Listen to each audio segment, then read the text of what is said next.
How you guys doing? My name is Joseph Ngugi. I am one of the co-founders of Pre-PT Grind. Every week we come on here and have a pre-PT chat. And so today we're going to be talking about imposter syndrome as a pre-PT. This is a very important topic. This is a topic that a lot of people might not even realize they're going through, but will be very, very beneficial to a lot of you. So before we begin, we're going to let Casey hop on here. What's up? Hey, What's up, Casey? How you hey, doing, brother? I'm doing great. I'm doing great. Can't Yo, complain. I'm glad to hear it. How's your Thursday been going so far, man? It's going great. Kind of the same old in the hospital, the clinical that I'm at right now. But I think it was Christian on one of the mentorship calls in our personal mentorship group. It's like I see like stroke patients every day, TBI patients, knee Yeah. replacements. It's like when I look at like my body, my life right now, it's like what am I gonna say? I'm doing bad, like compared to the patients I see every day. So like it's just made me reflect a little bit on myself and the blessings and the fortunate events that are happening to me. So I'm doing well. Man, I'm That said, glad to I'm hear doing well. that. Yeah. Now, I'm very glad to hear that, man. It's always a grind, always the ups and downs. I see Jamie's on here. Jamie, congratulations once again on getting into physical therapy school. Hey. We'll have a video coming out. Jamie just kind of sharing her experience, and I think it's just powerful to see other people kind of get to where you guys are trying to go. So seeing people that have kind of gone through the same process, same questions, same struggles, and starting to achieve their goals. But it's not the end. That's just the beginning. So Jamie, now you're starting a brand new journey that'll keep building on itself. And so That's true. congratulations to you.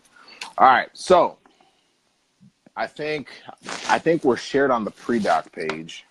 Cool. And if we are, I think we can get this show rolling. So tonight we're talking about imposter syndrome. And so imposter syndrome is something that we will define it as well. But Casey, would you mind letting us know what imposter syndrome is, and then we'll get going. So you probably have a better answer to this, so you can Oh, double we're good. check my answer and everything. But Yeah. from what I know, it's kind of you feel like a fraud. Basically, you second guess yourself. You compare Hmm. yourself to other people. You don't feel like you're enough, no matter how good you're doing. You always feel like, I'm fake. Am I Hmm. screwing people over? Am I an imposter? That's basically kind of the background to it. What you got to add to that? Yeah, no, that's 100% what it is. And so for those of you that have never heard the term imposter syndrome, it's exactly what Casey just said. It's a feeling of like an overwhelming anxiety where you feel like you don't deserve the achievements that you have. You don't deserve to be in the position that you are currently in. It's almost like you're afraid of being exposed. And so it's something that both Casey and I've certainly experienced it hard. I still go through it. And I think the biggest thing with it is that those fears usually lead us to second guess ourselves, lead us to back out of making decisions, lead us to back out of making big steps that can ultimately change our lives. And this is why we have to talk about this. And so if you guys have comments as we're going, I go through it every other day in the clinic when patients are not getting better. Yeah, man, I hear you, brother. I think I might have that Melissa live at 5. Well said. No, honestly, like it's very common. Let's start with that. It's very common. It's very common to feel completely out of place. I'll start with this. When I got into my physical therapy program, I believe I was the youngest person in my class. And so be that as it may, I had gotten into PT school, and don't get me wrong, this had started in high school, but I always, being one of the youngest in my cohort, I always kind of felt like I didn't belong. I was always very behind. I always felt like I had to study harder for exams. When you're taking tests and one guy studies the night before, or your friends study the night before, and they all kill it, but you started studying a week ago and you were grinding, going hard. You missed several events because you were trying to be serious, but then you don't do as well. I mean, you still do okay, but you don't do as well. You almost feel like, man, like, am I in the right place? Am I in the right cohort? Am I Like, is someone going to discover that I'm not supposed to actually be here? And that's really the feeling. And honestly, like, it doesn't really stop. Like, people get it when they're in high school. You get it when you are, like, it doesn't have to be academic either. But the good news about it is, and we'll hit this, it's actually sometimes a good thing. And it usually indicates something that is like insanely positive with the trajectory of your career, your life as a whole. But everybody has it. So let's go right into it. So how many of y'all have, and I know some of you guys have already started to comment, how many of y'all right now, whether you are pre-PT, some of you guys are DPTs or in PT school, how many of y'all have in your journey felt like you did not deserve where you are? Or you feel like, man, I'm not doing so hot for my, aim of being in PT school in 2 years. Like, I don't really deserve it. So we'll wait a little bit. How many of y'all have felt that at some point in your journey? Give them some time. Give them some time to think about it. And there's also a delay with Facebook. So if you type in your answers now and it takes us a few seconds. Oh, here we go. There we go. Definitely been People there. coming up. Me. Casey, how about yourself, man? Oh, all the time. I mean, this is a good time to explain because I'm in the hospital now. And it's like, okay, these patients are super involved. Like, they might be in the hospital for a stroke, but they also have, might have had a low back surgery, a year ago, hypertension, diabetes, sick sinus syndrome, bradycardia, along with a stroke. So I'm like, okay, this is my first clinical. What am I supposed to do with them? Like, their whole left side is gone. Their back hurts. They don't want to do anything. And I've been seeing them for, 4 days for the past week. And, they're getting a little bit better, but am I really doing anything to help their life? Their families coming in, their children, their wives, husbands. And they're like, is he going to get better? When is he going to go home? And I'm like, I don't, honestly, what am I supposed to do? Like, so all the time.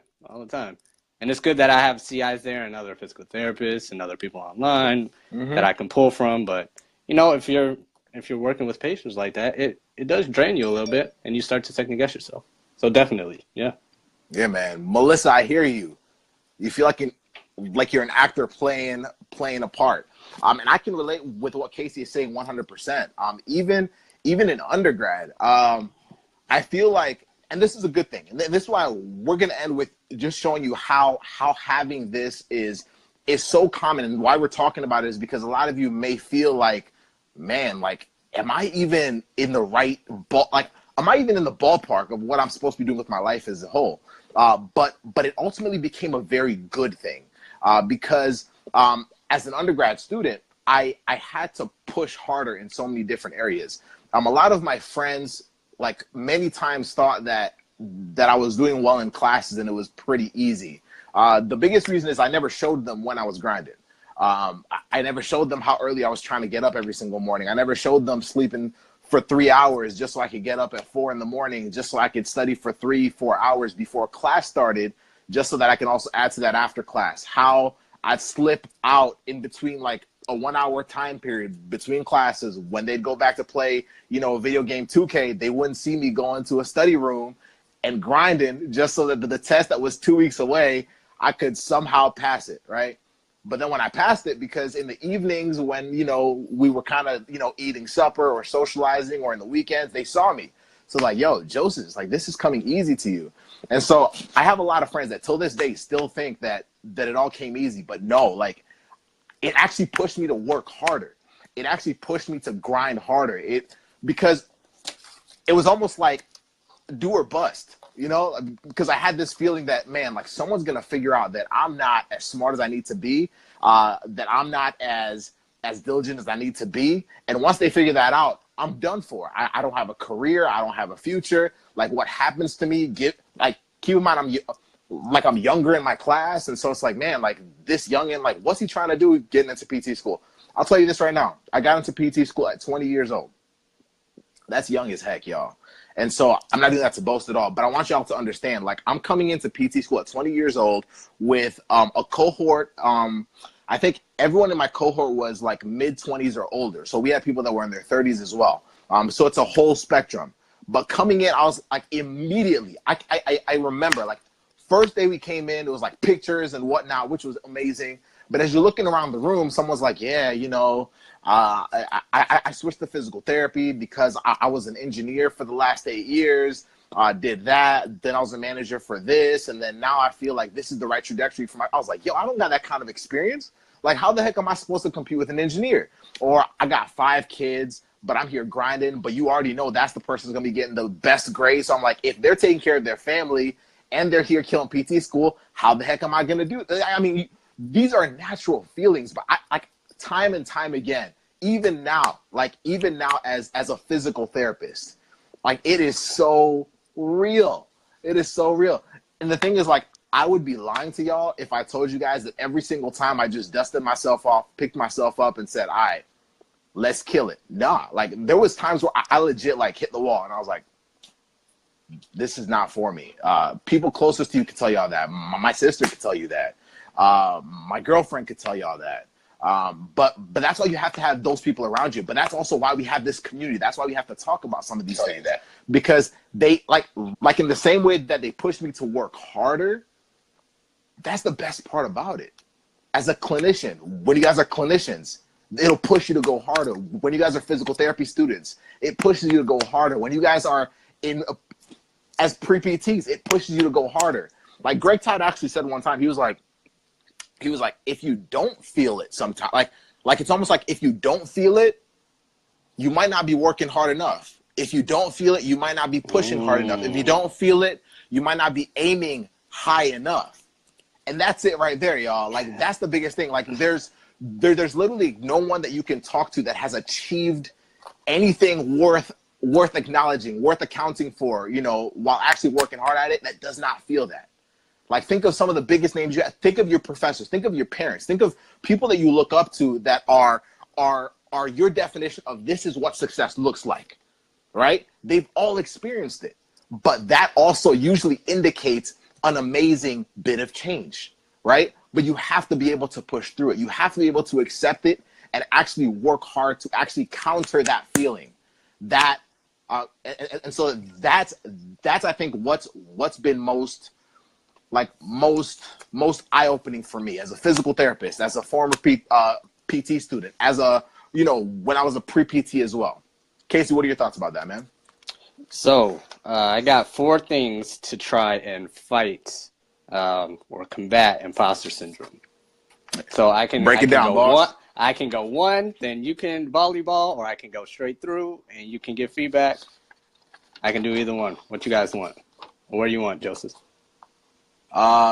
Just whichever one you prefer, man. Going right. I'm gonna just go straight through. So number 1, if you're going to blame yourself, like if you're gonna say, "Oh, I suck at this, I suck at that," you're gonna blame yourself for everything bad.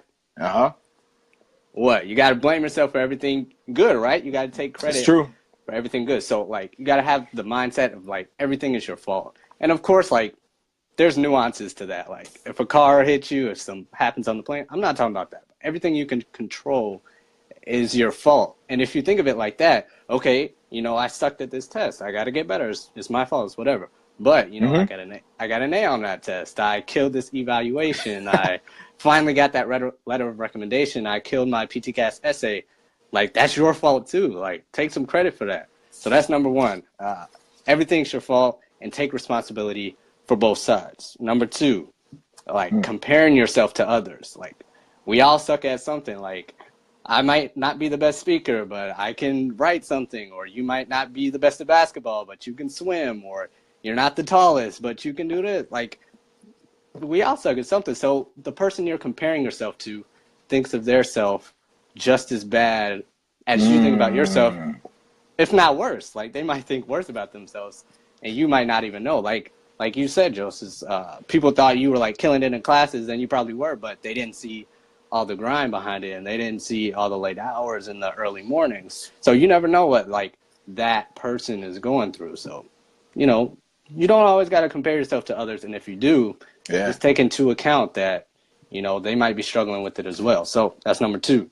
Number 3, if you give into imposter syndrome, you're being selfish to others. Break it down for us. So for example, if I gave into imposter syndrome and I was like, man, I'm not good enough to give pre-PTs all this advice, or Joseph said he's not good enough, Molly, Chloe, like there would not be this call right now. There would not be 2,000 people. I think we just hit 700 likes, right? Like we wouldn't reach 700, 2,000, however many reached on our podcast, like whatever, like it wouldn't be here. And the same thing for the pre-PTs, like whatever you want to do. Like there's a stroke patient out there waiting for you. There's some kid who just tore his ACL in a few years, like waiting for you to not give in to imposter syndrome and give up. So that's number 3. Giving into imposter syndrome makes you selfish in the most part. And last one, number 4, is being comfortable with saying, I don't know. Like, we don't know everything. I agree. If you get comfortable with that now, you won't be so hard on yourself. Like it's okay. Like, I don't, every day in the hospital, I'm just like, I don't know. I don't know, but I'll find out. And, over these I think it's been 6 or 7 weeks, like, I found out the stuff I don't know. And it's, like, I'm way better. I'm way more confident with everything as far as clinical and hospital things. So, those were 4. So practice them. I'm going to say something about your third one after I read this comment here. One of the wisest PTs I've ever known told me, you never want to feel like the smartest person in the room because it won't push you to be more. 100% agree. 100% agree. And so, honestly, this is what like forces us to push. Like Casey was talking about being selfish, right? Let me tell you something. Like, what is now pre-PT grind? What is now the pre-doctor of physical therapy students page? And Casey's talking about numbers that like the 2 of us didn't even foresee happening. We were like, yo, we can get like 50 people that are excited about, wanting to just kind of further themselves to pre-PTs would be cool. But even once this, like, when the original idea of what is now the pre-doc page, the pre-PT grind or whatever started a few years back when we were running it on our campus, like I remember before I even like contacted Casey and the first team that we had put together, like I remember just being like, this, like, there's no one that's gonna really benefit. Like, who's gonna want to like be mentored by other students? Who's gonna want to like? I had this conversation with my girlfriend too. I was like, yo, like I almost like completely like pulled the plug. I was like, yo, like, this is not going to work. This is not going to, like, what's the point of even trying? Because people will be like, oh, Joe, like, what does Joseph know? Like, who, what I mean? Like, what do these, like, other students know? Who do they think they are? Like, I can do this too, but I think they are. Like, I have enough classes as is. I got to study for my physics test. I got to study for my anatomy test or whatever. Like, why do I want to spend time with other students to try to learn how to become a better student? Like, that doesn't make sense. Like, I almost pulled the plug, y'all. Then you start calling different like people that you're like, yo, this person would be excellent on our team. When I called like Casey, it was like a no-brainer. He's like, yeah, of course. I was like, okay. Like that caught me off guard. I was like, all right, cool. And now you see like after that, like Casey like caught the fire, and like both Casey and I had like the same vision. It was like, yo, let's push this further. Last fall, Casey's like, yo, remember that project that we started and we ran for a few years? Why don't we take it online? Because it's no longer just on the campus. So we're like, okay, let's try it, something small. And then, earlier this summer, this page gets created. Pre-PT Grind gets created. Podcast gets started. All this other stuff. And then people like Jamie hit us up, and they're like, yo, man, like, thank you so much. I got into PT school. When our team got that, it was just so humbling to realize that it's not about us. Y'all, it's not about you. It's not like it's not about any of us as future clinicians, as future PT students, as future physical therapists, as future clinic owners, as future professionals of all kind. Like, it's not about y'all. And it sounds hard, but it's not about you guys. It's about the patients. It's about the people that you're going to affect, the lives that you're going to touch. But it has to become like the imposter syndrome has to become the fuel towards that. Casey was talking about like like you can't be selfish, right? And so that's why this has to fuel you guys. This has to become. I mean, look at Kyle Rice. He took his passion and now he's killing it with the PT hustle. If you guys have any questions regarding examinations, hit up Kyle Rice. But that's the biggest thing. Like, use it as fuel. There is only one you in the entire world. There's only one you. You have to value you. You're worth it, y'all. Like, you deserve it. If you guys get into when you get into PT school, you deserve it. When you get into your next class, you deserve it. When you get an A on that test, it was not luck. Luck doesn't exist, y'all. Like, you deserve it. You put in the work. And just remember, guys, if it feels a little too easy, maybe it's time to take it up a notch. You know what I mean? But just embrace the feeling of feeling like you don't belong, because it's the very thing that's going to push you to excel beyond absolutely anything that you will encounter. Absolutely anything. Anyone here can tell you that. Anyone that has gone into PT school, anyone that's become a physical therapist, you guys can I mean, think about 5th grade. Like, I'm sure all y'all were like, yo, in 5th grade, like, yo, this is the hardest thing ever. Like, finishing middle school and going to high school, be like, yo, what is going on? Junior high, then high school, and being like, I remember that transition from 8th grade to 9th grade, be like, yo, man, the seniors are like 2 feet taller than me. There's absolutely no way I'm going to be able to accomplish this. And by the time you're finishing high school, it's like, oh, like, that's done. Like, we actually finished that. It'll be the same feeling when y'all finish your pre-PT process. We actually finished that. When y'all finish PT school, trust me, like Casey can tell y'all, like, when you start PT school, it's like, yo, it's about to be the longest 3 years of my life. But once you finish, it's like, oh, shoot, that flew by quickly. You transition to your professional career. Same thing. You'll always feel that. Push through it. Push through it. Push through it. Y'all deserve it. Y'all are worth it. We're here to help y'all guys through the journey. That's what we're here for. All we can do is start the engine for y'all, fill up the gas tank for y'all, and then you guys drive the show. But don't be afraid of it, guys. It's absolutely normal. Casey, is there anything you want to add as we conclude? You said the benediction, the altar call, whatever you guys want to call it. So yeah, but like you said, the last thing you said, Greg Todd says the days are long, but the years are short. So if you're feeling like run down, burn out right now from the whole application process, like if you look back, even a few months from now, or you get to a spot once you get into PT school, you're looking back like, oh, that was like a snap in time, a blimp in time. So it's true. Just keep pushing like you preach. So I love it. We got any questions? Or are they all just pumping you up? Hey, if you guys have any questions, put them below. For those of y'all that are listening, be sure to, like our page, Pre-PT Grind. Our website is about to launch. I mean, it's pretty much completed. We're just working on a few tweaks right now. So you guys will be able to access all of our platforms and everything that we'll be launching in the future. But like our page, we have podcasts that come out every week, lives. Our team, Chloe, Molly, you guys will see a little more of them soon. We have something that will be showing y'all each of them and their roles on our team. But they pretty much, with our entire team, that's what really makes it work. But we're absolutely nothing without you guys. We're absolutely nothing without the people that actually need us. And so we're here to solve your problems. So you make them clear to us, and we make it happen. That's what we do. So I don't see any questions, man. So guys, have a great evening. Have a great Thursday. We'll see you guys next week. We'll be doing them like we used to do our lives on Wednesdays, but we'll be doing them on Thursdays now. Yep. I know the video above said Wednesdays, but it's gonna be Thursdays. Check out the podcast that just came out. Yo, that podcast is fire. He's actually on faculty to 2 schools you might want to apply to, so you might want to listen to that and leave us a review on iTunes as well. That's how our rankings get up and more people see us. So you can leave reviews on iTunes for us as well. So look at that. Check it out. Have a great evening, guys.